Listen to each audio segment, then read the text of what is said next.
Chapter 3. The boy Samuel ministered before the Lord under Eli. In those days the word of the Lord was rare. There were not many visions. One night Eli, whose eyes were becoming so weak that he could barely see, was lying down in his usual place. The lamp of God had not yet gone out, and Samuel was lying down in the temple of the Lord, where the ark of God was.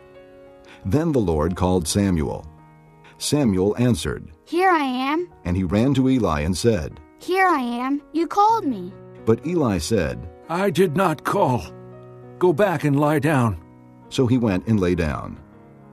Again the Lord called, "Samuel." And Samuel got up and went to Eli and said, "Here I am. You called me." "My son," Eli said, "I did not call. Go back and lie down." Now Samuel did not yet know the Lord. The word of the Lord had not yet been revealed to him. The Lord called Samuel a third time. And Samuel got up and went to Eli and said, "Here I am. You called me." Then Eli realized that the Lord was calling the boy. So Eli told Samuel, "Go and lie down, and if he calls you, say, 'Speak, Lord, for your servant is listening.'" So Samuel went and lay down in his place. The Lord came and stood there, calling as at the other times, "Samuel, Samuel." Then Samuel said, "Speak, for your servant is listening."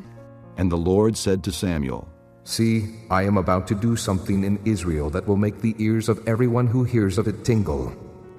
At that time, I will carry out against Eli everything I spoke against his family from beginning to end. For I told him that I would judge his family forever because of the sin he knew about. His sons made themselves contemptible, and he failed to restrain them.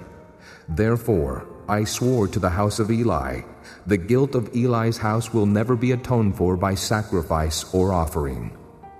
Samuel lay down until morning, and then opened the doors of the house of the Lord. He was afraid to tell Eli the vision, but Eli called him and said, "Samuel, my son." Samuel answered, "Here I am." "What was it he said to you?" Eli asked. "Do not hide it from me. May God deal with you, be it ever so severely, if you hide from me anything he told you." So Samuel told him everything, hiding nothing from him. Then Eli said, "He is the Lord. Let him do what is good in his eyes." The Lord was with Samuel as he grew up, and he let none of his words fall to the ground. And all Israel from Dan to Beersheba recognized that Samuel was attested as a prophet of the Lord. The Lord continued to appear at Shiloh, and there he revealed himself to Samuel through his word.